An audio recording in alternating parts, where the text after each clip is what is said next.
यीशु सहाय, यीशु इलोही। परमेश्वर का धन्यवाद देते हैं एक और नई सुबह के लिए और उसके वचन से प्रचार करने का जो एक और मौका प्रभु ने दिया उसके लिए। पिछले रविवार को प्रकाशित वाक्य उसके 19 अध्याय के 7 पद से प्रचार करने के लिए प्रभु ने मदद किया था, जहाँ ऐसा लिखा था कि आओ हम आनंदित और मग्न हो क्योंकि मेमने का विवाह पहुंचा है और उसकी दुल्हन ने अपने आप को तैयार किया है। और मैं विश्वास करता हूं कि आप सब ने उस वचन के द्वारा आशीष पाई और आज भी हम जो प्रचार करना चाहते हैं वो प्रकाशित वाक्य में ही मिलता है और बहुत चर्चित पद है। प्रकाशित वाक्य 3 अध्याय उसके 20 पद, जिसमें हमारे प्रभु यीशु मसीह जी ऐसा कहते हैं कि देख मैं द्वार पर खड़ा खटखटाता हूं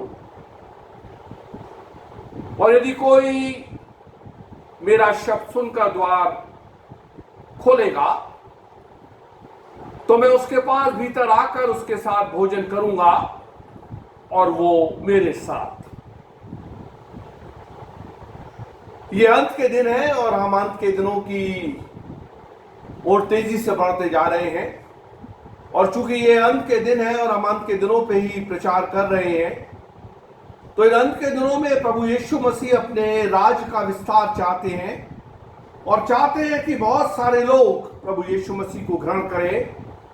इसलिए वो मेरे घर के द्वार पर और आपके घर के द्वार पर आकर दरवाजा खटखटाते हैं और चाहते हैं कि मैं और आप उनके राज के अंदर शरीक हो।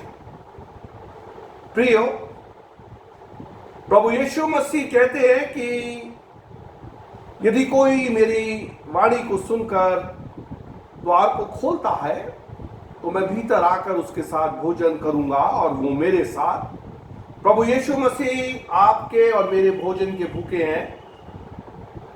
नो मैटर कि खाने में क्या है, यदि दाल चावल और आलू की सब्जी है प्रभु यीशु मसीह बड़े प्रेम से खाना चाहते हैं और यदि केवल सीधी सादी साधारण सी खिचड़ी है तो भी प्रभु यीशु मसीह उसे प्रेम से खाना चाहते हैं, क्योंकि उन्होंने ऐसा भी कहा है कि मैं भूखा था और तुमने मुझे खाना नहीं खिलाया। लेकिन आपके घर में और मेरे घर में जो वो खाना आना चाहते हैं उसका मेन उद्देश्य ये है कि वो मेरे और आपके घर में आकर आपसे और मुझसे बातचीत करना चाहते हैं, आपकी मेरे साथ कुछ समय गुजारना चाहते हैं और आपकी और मेरे साथ संगति करना चाहते हैं।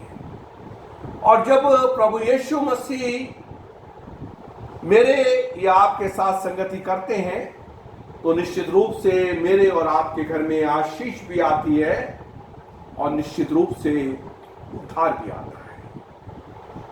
तो यीशु मसीह द्वार पर खड़े होकर खटखटाते हैं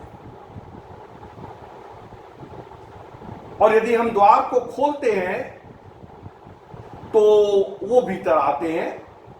अब जो द्वार है वो हमने अंदर से बंद किया हुआ है क्योंकि हम अपने घर के अंदर हैं, दरवाजा हमने बंद किया हुआ है और यीशु मसीह बाहर आकर खटखटाते हैं। यीशु मसीह चाहे तो वो एक जोर की लात मार के हमारे दरवाजे को खोल के भी भीतर आ सकते हैं, लेकिन वो सभ्य है। हमारे यीशु मसीह को मैनर्स पता है, हमारे यीशु मसीह एटिकेट्स जानते हैं और हमारे यीशु मसीह बड़ी सभ्यता से दरवाजे के बाहर ही खड़े होकर खटखटाते हैं, क्योंकि वो कहते हैं कि मुझसे सीखो क्योंकि मैं नम्र और मन का आदि हूं। मेरे प्रियो, यदि आप अपने परिवार के साथ बैठे हो और यदि गलती से आपका मेन गेट खुला हुआ रह जाए और कोई यूं ही आपके घर के भीतर घुसा चला आए तो आपको निश्चित रूप से बुरा लगेगा और आप ऐसे व्यक्ति को ये कहेंगे कि अरे बाहर डोरबेल थी, आपको बजा के आना चाहिए था, आपको दरवाजे को नॉक करके आना चाहिए था आप ऐसे कैसे आ गए? हाँ, मेरे प्रभु यीशु मसीह जी दरवाजे पे बड़ी धैर्य और धीरज से खड़े होकर उसको खटखटाते रहते हैं। यीशु मसीह चाहे तो दरवाजे को भी तोड़ दे, एक सेकंड के अंदर मेरी छत को जमीन पे मिला दे और जमीन को छत पे मिला दे और अपनी इच्छा को मेरे जीवन में पूरी करने के लिए मुझे बातें करे। लेकिन बात वो ही है, जब परमेश्वर ने आदम को बनाया तो उसका कान पकड़ के उसको नहीं चलाया, बल्कि उसको एक फ्री विल दी, एक स्वतंत्र इच्छा। यदि वो चाहे तो मुझसे प्रार्थना करे और यदि ना चाहे तो मुझसे प्रार्थना ना करे। यदि वो चाहे तो मेरी आज्ञा का पालन करे और ना चाहे तो मेरी आज्ञा का पालन ना करे। यदि वो चाहे तो मेरी संगति करे और ना चाहे तो मेरी संगति ना करे। यदि वो चाहे तो चल जाए और ना चाहे तो ना जाए। और यदि वो चाहे तो मेरे लिए अपने दरवाजे को खोले और ना चाहे तो ना खोले। मेरे प्रियो, जक्कई ने तो प्रभु यीशु मसीह को अपने दरवाजे को खटखटाने का मौका ही नहीं दिया, बल्कि वो इस कदर उत्साहित था प्रभु से मिलने के लिए कि जिस रास्ते से प्रभु यीशु मसीह जाने वाला था वो अपने घर को छोड़कर उस रास्ते में और आगे दौड़ गया और गुलर के एक पेड़ के ऊपर चढ़कर यीशु मसीह को देखने के लिए बैठ गया, क्योंकि उसे अपनी कमी मालूम थी कि मैं छोटे कद का व्यक्ति हूं और यीशु मसीह को देख नहीं पाऊंगा। और यीशु मसीह आके उसी पेड़ के नीचे खड़े हो जाते और जक्कई से कहते हैं कि नीचे आ जाओ। हाँ, नीचे आ जाओ, क्योंकि यीशु मसीह ने कहा है कि जो अपने आप को नीचा बनाएगा वो ऊंचा किया जाएगा। जक्कई से कहा कि नीचे तो आ, मुझे तो तेरे घर में ही रहना है। और जक्कई बड़े आनंद के साथ प्रभु यीशु मसीह को अपने घर के अंदर लेके गया और प्रभु यीशु मसीह ने कोई उपदेश, बाइबल में नहीं लिखा कि कोई उपदेश दिया या जक्कई से कहा कि तुझे ऐसा करना चाहिए या वैसा करना चाहिए। लेकिन जब यीशु मसीह जक्कई के घर के अंदर गया और जक्कई को यीशु मसीह ने अपनी संगति दिया, तो यीशु मसीह के साथ जक्कई को यह मालूम पड़ा कि वो एक पापी है, वो एक अपराधी है। और अचानक जक्कई खड़ा हो गया और खड़े होकर उसने कहा कि ये प्रभु, मैं अपनी आधी संपत्ति कंगालों को दान कर देता हूं, और यदि मैंने किसी का अन्याय से कुछ ले लिया, चोरी करके, झूठ बोलकर, धोखा देकर, रिश्वत में, क्योंकि जक्कई एक टैक्स कलेक्टर है, तो मैं उसका चौगुना उसको फेर देता हूं। और तब यीशु मसीह ने कहा कि इस घर में उद्धार आया। मेरे प्रियो, यीशु मसीह की संगति में, यीशु मसीह के साथ रहने से हमको एक रियलाइजेशन होता है कि हम कैसे हैं। यूहन्ना रचित सुसमाचार उसके 3 अध्याय के 20 पद में यह लिखा है कि जो बुराई करता है वो ज्योति के पास नहीं आना चाहता, वो ज्योति से बैर करता है, क्योंकि जैसे ही वो ज्योति के पास आता है उसके बुरे काम प्रकट हो जाते हैं। ज्योति मतलब प्रभु यीशु मसीह, क्योंकि प्रभु यीशु मसीह ने कहा कि मैं जगत की ज्योति हूं। यीशु मसीह, ये समझ लीजिए कि हैलोजन लैम्प जो है ना 1000 वॉट का, तो 1000 वॉट का एक लैंप नहीं बल्कि लाखों और करोड़ों 1000 वॉट के हैलोजन लैंप जल के जितना उजाला आएगा उतना उजाला यीशु मसीह की संगति के अंदर है। जब यीशु मसीह के पास हम आते हैं ना, तब मुझको मालूम पड़ता है कि मेरे ये दाग भी है। जब हम लाइट के अंदर बहुत तेज रोशनी में आते हैं और ये दाग भी है, तो यीशु मसीह के पास आने से मेरे अंदर ये रियलाइजेशन आता है कि मैं अधूरा हूं, मैं अपूर्ण हूं, मैं पापी हूं, और मुझे मौका होता है कि मैं अपने गुनाहों की माफी यीशु मसीह से मांगूं और यीशु मसीह को अपना उद्धार करता स्वीकार करूं। क्योंकि यीशु मसीह के संगति के अंदर ही मुझको ये मालूम होता है कि मैं कितना बड़ा पापी हूं। मेरे पाप प्रकट हो जाते हैं तो यीशु मसीह की संगति मुझे तभी मिलती है जब मैं यीशु मसीह के लिए अपने दरवाजे को खोलता हूं और यीशु मसीह को अपने पास भीतर आने के लिए आमंत्रित करता हूं। मेरे प्रियो, एक शराबी व्यक्ति है, वो कितना भी शराब पी ले लेकिन शाम को लौट के अपने घर ही आता है। वो कितना भी नशे में चूर हो, वो कभी भी पड़ोसी के घर में नहीं जाएगा, बल्कि अपने घर में ही लौट के आएगा। इसी रीति से यीशु मसीह भी केवल अपने घर में, यानी आपके घर में आकर खटखटाता है। क्यों? क्योंकि यीशु मसीह आपसे बेइंतहा मोहब्बत करता है, बहुत मोहब्बत करता है। यदि आप यीशु मसीह के लिए अपने दरवाजे को खोलते हैं तो यीशु मसीह आपके साथ भीतर आता है और आपके साथ भोजन भी करता है। मैं आपको बताना चाहता हूं मेरे प्रियो, मेरे पास एक फोटो है जिसमें यीशु मसीह को दरवाजा खटखटाते हुए दिखाया गया है। और जब मैं इस फोटो को, इस तस्वीर को देख रहा था तो मैंने देखा कि ये रात का समय है, क्योंकि उस फोटो में कुछ सितारे निकले हुए हैं। यानी यीशु मसीह को बिल्कुल भी चैन नहीं है। वो दिन में भी आता है, वो रात में भी आता है।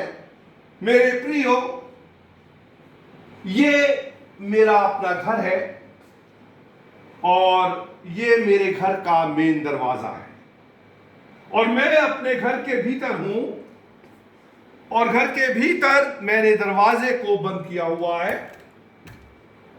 और मेरा जो यीशु मसीह है वो इस बंद किए हुए दरवाजे को बाहर से खटखटाता है। मैं खोलता हूं तो अच्छी बात है, नहीं तो वो चला जाता है, लेकिन वो फिर लौट के आता है और फिर खटखटाता है। मैं खोलता हूं तो अच्छी बात है, नहीं तो वो फिर चला जाता है और वो फिर आता है और वो फिर खटखटाता है और ऐसे वो खटखटाता रहता है। प्रियो, अभी कुछ दिन पहले मैं अपने परिवार के साथ अपनी कलीसिया में एक घर में विजिट करने गया और वो परिवार ऊपर रहते थे और मैंने उनकी डोरबेल बजाई, कोई जवाब नहीं आया। 2 बार 3 बार 4 बार बजाई, कोई जवाब नहीं आया। घर के बाहर ताला नहीं था, इसलिए जाहिर सी बात थी कि परिवार के लोग, परिवार घर के अंदर ही थे। मेरे दिमाग में ये आया कि शायद छत की बालकनी से उन्होंने हमें देख लिया या किसी खिड़की से हमें देख लिया और चूंकि वो दरवाजा नहीं खोल रहे हैं, इसका मतलब ये है कि वो नहीं चाहते कि हम उनके यहां आए। तो हम लोग वापस आ गए। एक बार एक और स्त्री के घर में गया, वो ऊपर रहती थी, मैं भी ऊपर गया, लेकिन वो और भी टेरिस पे गई हुई थी। मैं बार बार आवाज देता रहा कि मैं प्रार्थना करने आया हूं। कुछ चहल पहल सी हुई, खैर वो मैं बड़ा इरिटेट सा होके आ गया और मैं बहुत समय तक फिर दोबारा उस स्त्री के घर में विजिट करने नहीं गया। तो मेरे अजीजों, कोई मेरे लिए दरवाजे को नहीं खोलता है तो मैं झुंझला जाता हूं, दुखी हो जाता हूं, मैं फिर दोबारा वहां नहीं जाता। लेकिन मेरा यीशु मसीह ना तो झुंझलाता है और ना दुखी होता है, लेकिन वो बार बार दरवाजे को खटखटाता रहता है। वो सुबह भी खटखटाता है और जैसे मैंने बताया कि वो रात में भी आ जाता है और रात में भी खटखटाता है और ये खटखटाहट चलती रहती है क्योंकि अनुग्रह का काल है और प्रभु लगातार खटखटाता रहता है और इसी बीच एक आवाज होती है, माई फेवरेट आवाज, मेरी माई फेवरेट साउंड, मेरी फेवरेट ध्वनि, टो टो टो टो टो टो टो टो टो टो टो टो। जो लोग लगातार मेरे संपर्क में और मुझे देख रहे हैं वो इस ध्वनि को समझ गए हैं। ये वो महान ललकार का शब्द है, ये वो तुरही है जब फूकी जाएगी और प्रभु यीशु मसीह बादलों पे आ जाएंगे और जिंदा और मुर्दा उड़दार पाए हुए लोग प्रभु यीशु मसीह के साथ उठा लिए जाएंगे। मेरे प्रियो, जैसे ही आवाज होती है एक चेंज हो जाता है, परिस्थिति बदल जाती है। अब क्या परिस्थिति बदल गई? परिस्थिति यह बदल गई कि अब यीशु मसीह तो अंदर चला गया और मैं अब बाहर हूं। जी हां, पहले मैं अंदर था और यीशु मसीह बाहर से खटखटा रहा था और मैं खोल नहीं रहा था, और अब यह हो गया कि यीशु मसीह भीतर हो गया और मैं बाहर हूं, और अब मैं बाहर से खटखटा रहा हूं कि हे प्रभु मेरे लिए खोल दे। जब यीशु मसीह खटखटाता था मैं कोई जवाब नहीं देता था, लेकिन अब यीशु मसीह अंदर से जवाब देता है। जब मैं खटखटाता हूं और कहता हूं कि हे यीशु जी मेरे लिए द्वार खोल दीजिए, तब यीशु मसीह ये कहता है कि मेरे पास से चले जाओ, क्योंकि मैं नहीं जानता कि तुम कौन हो। मेरे प्रियो, पवित्र शास्त्र में ये लिखा है कि बहुत सारे लोग यीशु मसीह के पास आएंगे और यीशु मसीह से कहेंगे कि हमने आपके साथ खाया और पिया और आपने हमारे बाजारों में प्रचार किया। यीशु मसीह कहेंगे तो क्या हो गया, मैंने प्रचार किया तो क्या तुमने मेरे प्रचार को सुन के मन फिराया?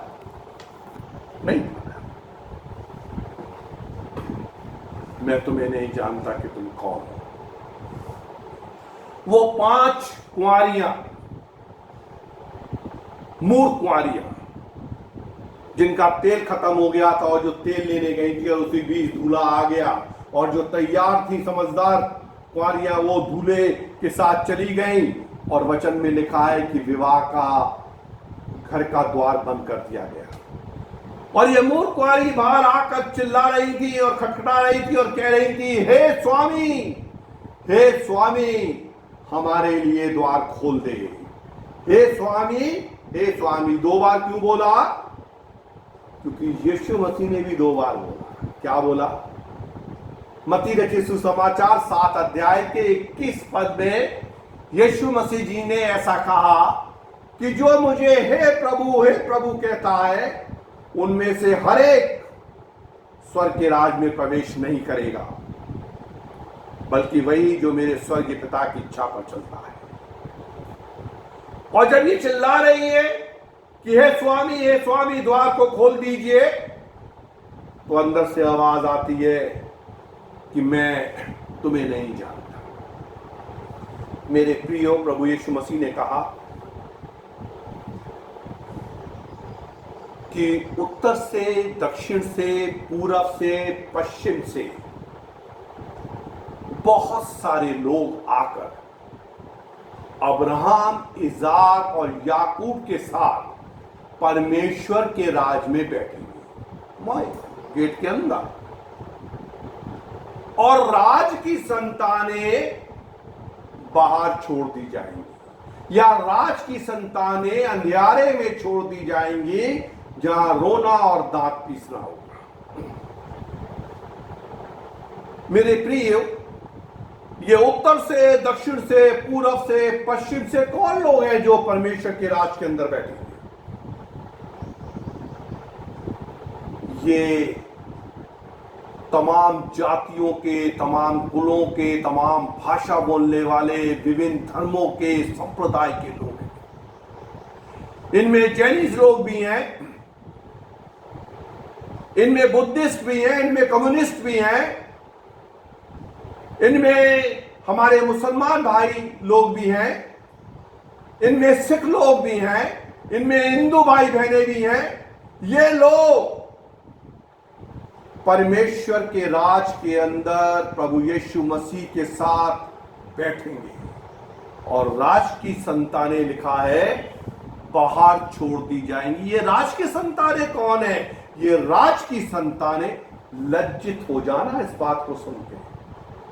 हाँ, लज्जा का अनुभव करना। ये राज की संतानें सो कॉल्ड क्रिश्चियन, ये हम लोग हैं।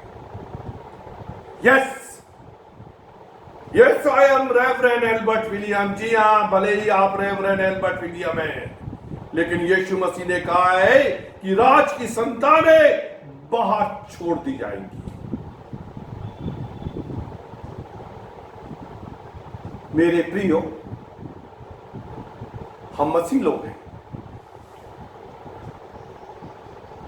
हम राज की संतान हैं, लेकिन हमारी पहचान क्या है? सबसे बड़ी पहचान तो यह है कि मेरा नाम क्रिश्चियन नेम होना चाहिए, इंग्लिश नेम होना चाहिए। Mister David, mister Peter, mister Revero, yes. और दूसरी पहचान यह है कि मेरे गले के अंदर क्रॉस है। और तीसरी पहचान कि मैं इंग्लिश बहुत अच्छी बोलता हूं। मैं मसीहों की पहचान बता रहा हूं। और चौथी पहचान यह कि हम डाइनिंग टेबल पे यानी कुर्सी और मेज पे खाना खाते हैं, वो भी चम्मच और कांटे के साथ। ये हमारी मसीहत की पहचान है। और ये पहचान निश्चित रूप से हमको स्वर्ग के राज के अंदर लेके नहीं जाएगी। मसीह का मतलब ये है जो मसीह का अनुकरण करे, जो अपने आपे का इनकार करे, अपने क्रूस को कंधे पे उठाए और मसीह के पीछे चले, वो मसीही है। Christian, Christian means Christ in. लेकिन इनका क्राइस्ट तो बहुत दूर दूर तक मेरे और आपके जीवन से आउट है। हम कहां के क्रिश्चियन हैं? हम सोचते हैं कि उद्धार हमारी जेब में है, और नहीं है तो जिस समय हम मरेंगे तो हमारे कफन बॉक्स में आसमान से उड़ता हुआ आएगा और घुस जाएगा ना। पौलुस प्रेरित कहते हैं, धोखा ना खाना, बुरी संगति अच्छे चरित्र को बिगाड़ देती है। हम कभी भी इस रीति से उद्धार को नहीं पा पाएंगे। मेरे प्रियो, जो गलती यहूदियों ने करी वही गलती हम कर रहे हैं। यहूदी ये सोचते थे कि परमेश्वर बस मेरा परमेश्वर है और किसी का परमेश्वर नहीं। क्योंकि जब योना को परमेश्वर ने कहा कि नीनवे को जा, तो वो नहीं गया। क्यों नहीं गया? क्योंकि नीनवे एक अनजाती जगह थी। वो इजराइल के सबसे बड़े शत्रु अश्शूरी साम्राज्य का राजधानी था नीनवे। अरे, योना ने कहा कि मैं नीनवे के लोगों को बचाने के लिए, अनजाति को बचाने के लिए क्यों जाऊं? मैं यहूदी हूं, बस परमेश्वर मेरा परमेश्वर है। इसी रीति से मसीह लोग भी ये सोच रहे हैं कि मसीह केवल मेरा मसीह है। लेकिन आप लज्जा का अनुभव करिए इस बात से कि प्रभु, ये मैं नहीं कह रहा, बल्कि प्रभु यीशु मसीह ने ये कहा है कि उत्तर दक्षिण पूरब पश्चिम से लोग आकर परमेश्वर के राज के अंदर बैठेंगे और आप बाहर छोड़ दिए जाएंगे। कितनी बड़ी लज्जा का अनुभव उस समय आपको होगा जब आप बाहर खड़े। अब आप कैसे होगा मुझे पता नहीं, क्योंकि कह रहे हैं दरवाजा बंद कर दिया जाएगा। पता नहीं वो ग्लास का ट्रांसपेरेंट दरवाजा होगा, क्योंकि आप उसमें से देख रहे हैं सब कुछ, और आपको आवाज भी सुनाई दे रही है यीशु मसीह की कि मैं तुमको नहीं जानता। तो आप देख रहे हैं कि अरे अब्राहम, अच्छा, ये जो गंजे से है ये अब्राहम जी है। अच्छा, तो ये बगल में ये इसहाक है। अच्छा, वो याकूब है। अच्छा, वो पीछे बैठ, अच्छा वो मूसा जी हैं। आप सब कुछ देख रहे हैं, और इन सब को देखते देखते अचानक आप चौंक जाएंगे। अरे, वो कपड़े की दुकान वाला सरदार प्रीतम सिंह बैठा हुआ है, और अरे हमारे पड़ोसी मास्टर इकबाल जी भी वहां पे बैठे हुए हैं, या जिनको देखकर हम अपने घर के दरवाजों को बंद कर दिया करते थे। अरे, ये परमेश्वर के साथ, प्रभु यीशु मसीह के साथ बैठे हैं, और हम हम यहाँ पर बाहर हैं। मेरे प्रिय, जिन्हें बाहर होना चाहिए था वो यीशु मसीह के साथ भीतर हैं, और जिन्हें भीतर होना चाहिए था वो बाहर है। कितनी बड़ी शर्म की बात है मेरे प्रियो। आपको और लज्जित करने के लिए क्या कहूं, यीशु मसीह ने कहा कि महसूल लेने वाले मतलब टैक्स लेने वाले, चुंगी लेने वाले, है ना। उस जमाने में करप्ट होते थे, आज भी करप्ट, इनकम टैक्स डिपार्टमेंट सबसे करप्ट डिपार्टमेंट आज भी समझा जाता है। चोरी करते हैं, रिश्वत लेते हैं, झूठ बोलते हैं। प्रभु यीशु मसीह ने कहा कि महसूल लेने वाले और वेश्याएं, अपने तन को बेचने वाली वेश्या, तुमसे पहले यानी मुझसे पहले और आपसे पहले परमेश्वर के राज के अंदर प्रवेश करती है। चोर, डाकू, वेश्याएं मुझसे और आपसे पहले परमेश्वर के राज में जाएंगे। और हे विश्वासी लोगों, परमेश्वर के सेवकों, पादरी साहब जी, आपके विषय में क्या लिखा बाइबल में? आपके विषय में प्रभु यीशु मसीह ने क्या कहा?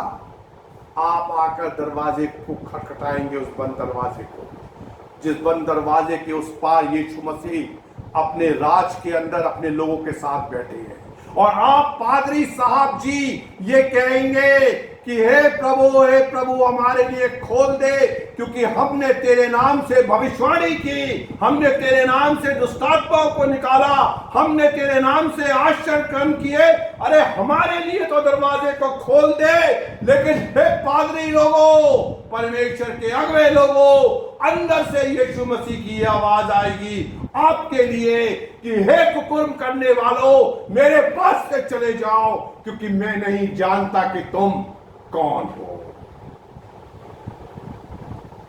तो ये कैसे हो गया कि चोर, डाकू और वेश्याएं तो परमेश्वर के राज में पहुंच गए, और बड़े बड़ी भविष्यवाणी करने वाले और बड़े बड़े चंगाई के काम करने वाले और दुष्टात्माओं को निकालने वाले पादरी साहब लोग बाहर रह गए? क्योंकि यीशु मसीह ने कहा कि पहले पिछले होंगे और पिछले पहले होंगे। वो वेश्या और चोर और डाकू इसलिए चले गए क्योंकि उन्होंने समय रहते हुए अपने पापों और अपराधों से क्षमा मांग लिया और यीशु मसीह को उद्धारकर्ता स्वीकार कर लिया। और हे पादरी साहब जी, आप अच्छा जीवन जीते रहे और बड़े लोगों को चंगाई देते रहे, भविष्यवाणी करते रहे, और आपने दुष्टात्माओं को भी निकाला। लेकिन एक दिन चर्च का बहुत सारा पैसा देखकर आपका मन बेईमानी से भर गया और उस पैसे को आपने अपने पास रख लिया। उस पैसे को देखकर आपका मन डोल गया। मन डोले, मेरा तन डोले, और आप भटक गए और आपके सारे अच्छे कर्म रखे रह गए और आप बाहर रह गए। मेरे प्रियो, मेरे अजीजों और बड़े बड़े परमेश्वर के अगुवों, परमेश्वर के सेवकों, बिशप साहब जी अपने आप को बिशप बनाने के लिए अपने चर्च की कमेटी के मेंबर को लाखों रुपए देने वाले और अपने मिशन कंपाउंडों को बेचकर अपने पेट भरने वाले, अरे क्या धिक्कार करूं आप पे, आप तो अपने मसीह कब्रिस्तानों को भी बेचकर खा गए। आप तौबा करो, आज तौबा करो। एक मसीह मिशन कंपाउंड के अंदर जब मैं घुसा, मैंने वहां के मकानों के ऊपर बोर्ड लगे देखे, mister MC Jain, RC Gupta, CP Bansal. अरे वो मसीहों की जगह में आपने अनजातियों को बेच बेच के लाके बसा दिया। मेरे प्रियो, आपका चर्च बहुत बड़ा चर्च था, उसके आगे भी जगह थी, उसके पीछे भी जगह थी, उसके दाएं भी जगह थी, उसके बाएं भी जगह थी। वो मेन रोड पे था और वो रोड कहलाती थी वीवीआईपी रोड, क्योंकि सारे टूरिस्ट उस जगह से होके निकलते थे। और आपने चर्च रिनोवेशन के नाम पे अपने चर्च को तोड़ के तो पीछे सरका दिया और आगे जगह निकाल कर आपने बड़े बड़े रेस्टोरेंट और शॉपिंग मार्केट और बड़े बड़े मॉल्स बना दिए। धिक्कार है आपके ऊपर, आप पैसे को खा गए। मोटे मोटे पेटों वालों और मोटी मोटी गर्दने वाले परमेश्वर के सेवकों, तुम परमेश्वर के कैद से कैसे बचोगे? तौबा करो अपने पापों और अपने अपराधों के लिए, प्रभु यीशु मसीह से, जल्द आने वाले प्रभु यीशु मसीह से क्षमा मांगो और यीशु मसीह को उद्धार करता स्वीकार करो। मेरे प्रियो, मेरा और आपका प्रभु यीशु मसीह बहुत जल्दी बादलों पे आने वाला है और हमें उसके लिए तैयार रहना है।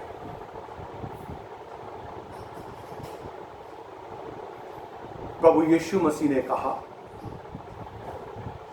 मैं तुमसे सच कहता हूं, यदि तुम ना फिरो और बालकों के समान ना बनो तो परमेश्वर के राज में कभी भी प्रवेश करने ना पाओगे। बालकों, हाँ, बच्चों के समान, बड़े नादान हैं, मासूम हैं, पाप जानते नहीं हैं, स्वर्गदूतों की तरह हैं, फरिश्ते हैं। मेरी बच्ची बहुत छोटी थी, शायद केजी में या फर्स्ट क्लास के अंदर होगी, और वो आके हर दिन मुझसे अपनी किसी साथ पढ़ने वाली लड़की के लिए शिकायत करती थी। पापा, उसने मेरी आज पेंसिल छीन ली, आज उसने मेरा रबड़ छीन लिया, आज उसने मुझे धक्का दे दिया, आज उसने मेरे हाथ को नोच लिया, आज उसने मुझको ऐसे परेशान किया। मैं सुनता रहा, लेकिन एक दिन मैंने कहा कि चल मैं देखता हूँ वो कौन सी तेरे साथ पढ़ने वाली लड़की है जो तुझको परेशान करती है। मैं गया सीधा प्रिंसिपल के पास। मैंने कहा ऐसे ऐसे मेरी बेटी ने कंप्लेंट किया है।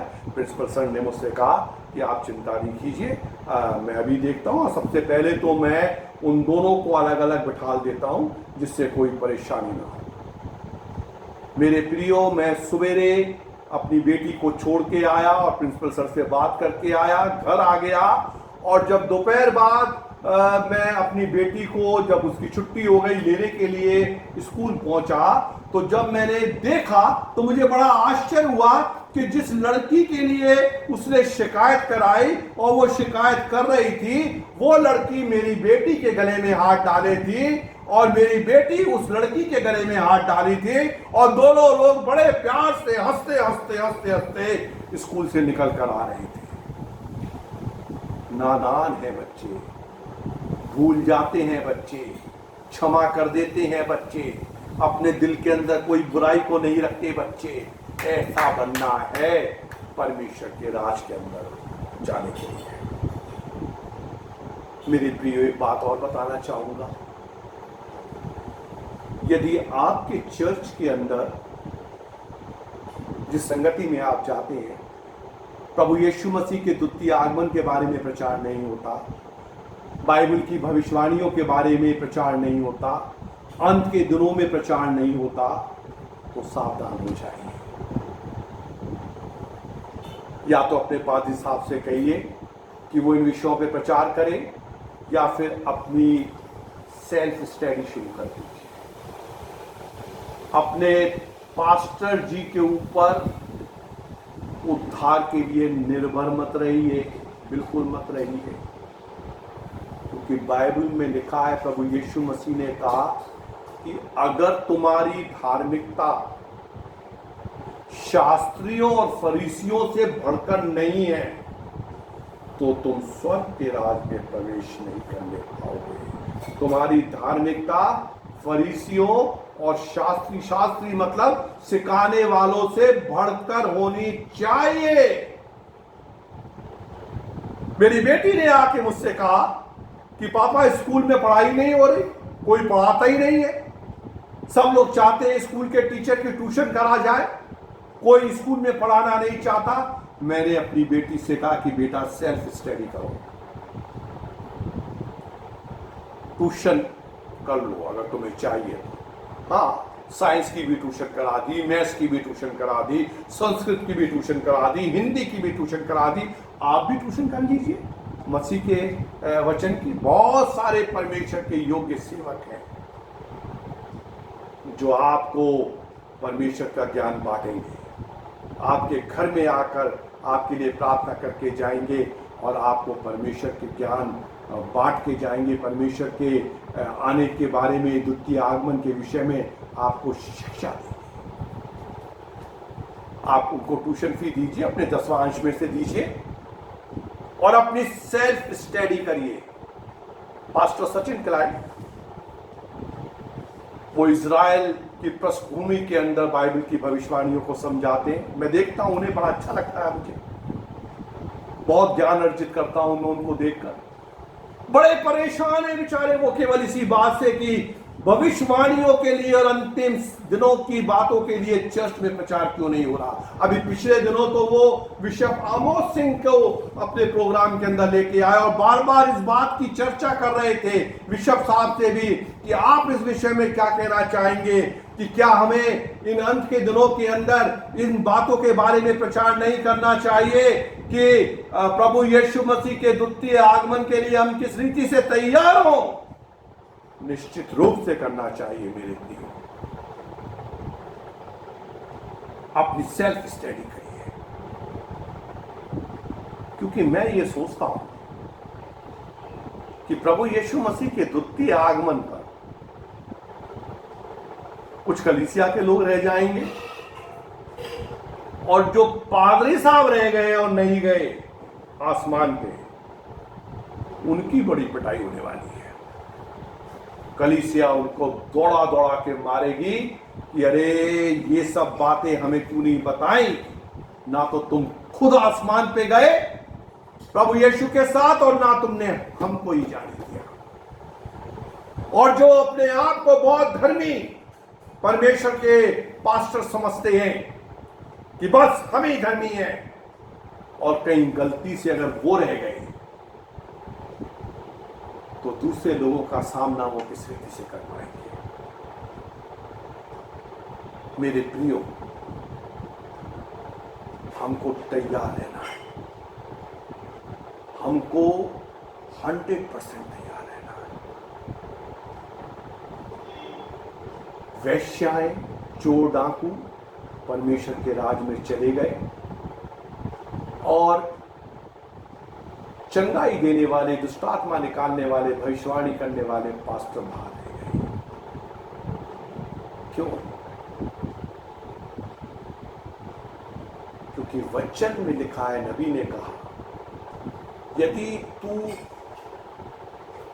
सारी जिंदगी दुष्टा दुष्टा दुष्टा करता रहे लेकिन बाद में अपनी दुष्टा को छोड़कर भलाई करने लगे, तो मैं तेरी दुष्टता की बातों को याद नहीं रखूंगा।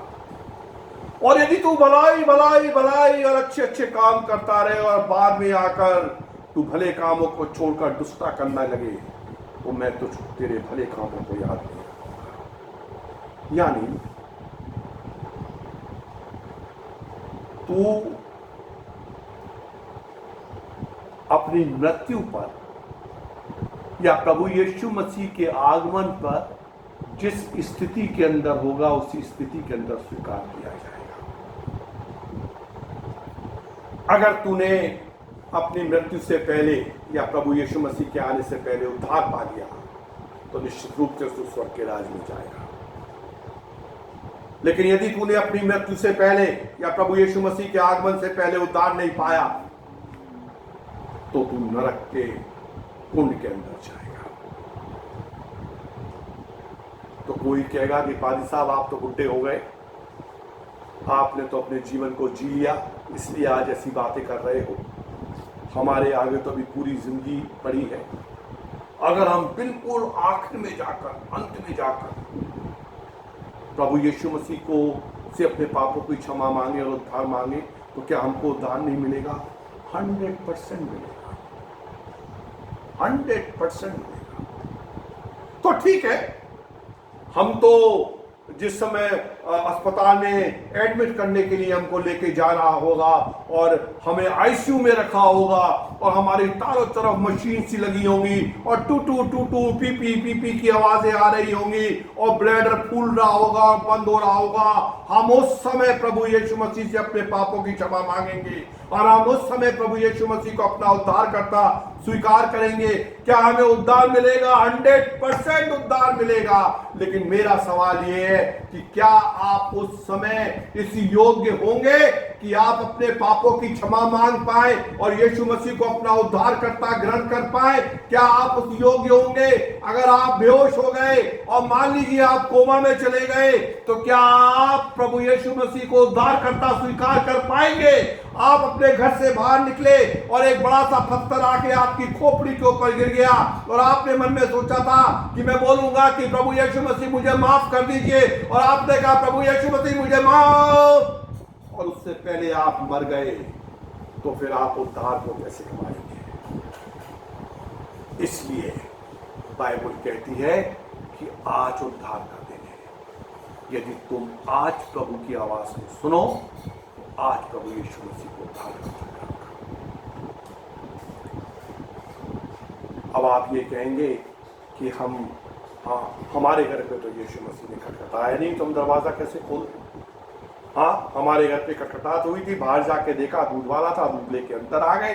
दोबारा खटखटाया तो बाहर जाके देखा गैस एजेंसी का हॉकर था, गैस सिलेंडर ले भी गया और दे भी गया, और प्रभु यीशु मसीह ने तो खटखटाया नहीं। नहीं मेरे अजीजों, प्रभु यीशु मसीह आपको आपके दरवाजे के ऊपर खटखटाता था। याद करिए वो चर्च का वो दिन जिस दिन आपने एक अच्छा प्रचार अपने पास्टर के द्वारा सुना और पास्टर आपको न्याय के बारे में और प्रभु यीशु मसीह के द्वितीय आगमन के बारे में बता रहा था, और आपके दिल पे खटखटाहट हो रही थी और आप उस खटखटाहट को अनुभव कर रहे थे, और आपने कहा कि मैं अपने हृदय को प्रभु के लिए खोल दूंगा या खोल दूंगी।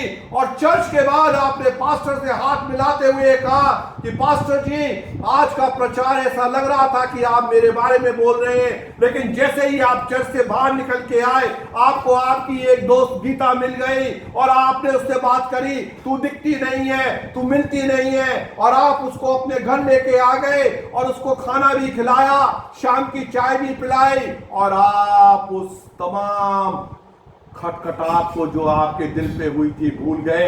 याद करिए ग्रेवयार्ड के अंदर जिस समय एक फ्यूनरल को आप अटेंड कर रहे थे और पास्टर जी आपको बता रहे थे कि ये प्रभु हमें अपने दिन गिनने की समझ दे, और उन्होंने कफन बॉक्स की तरफ इशारा करके ये कहा था कि यदि आज इनकी बारी तो कल हमारी बारी है, और आपके दिल के अंदर एक खटखटाहट हुई थी कि हाँ, सचमुच में मुझको अपने पापों से प्रभु से क्षमा मांगनी चाहिए, मुझे प्रभु को उद्धार करता स्वीकार करना चाहिए। लेकिन जब आप ग्रेवयार्ड से बाहर निकले, आपने देखा आपकी कार के ऊपर बहुत सारे बंदर चढ़े हुए हैं, और आप जैसे जैसे घर आए और रास्ते भर आप यही सोचते रहे कि बंदर ने आपके शीशे को टेढ़ा कर दिया, आपके कार में यहाँ पे स्क्रैच डाल दिया, और उसके बाद आकर आप उसी गम के अंदर बैठे रहे, और जो खटखटाहट हुई थी उसको आपने भुला दिया।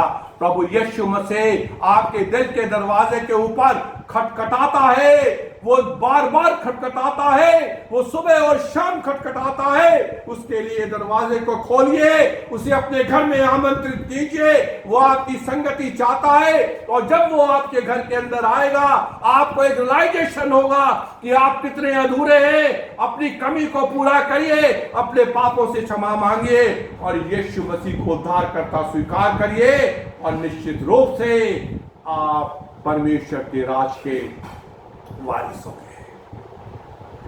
तेरे दिल के द्वार पर यीशु खटखटाता, खोलो तुम दरवाजा, वो है आना चाहता, बनना चाहता है वो, हाँ तेरा ही मेहमान आज।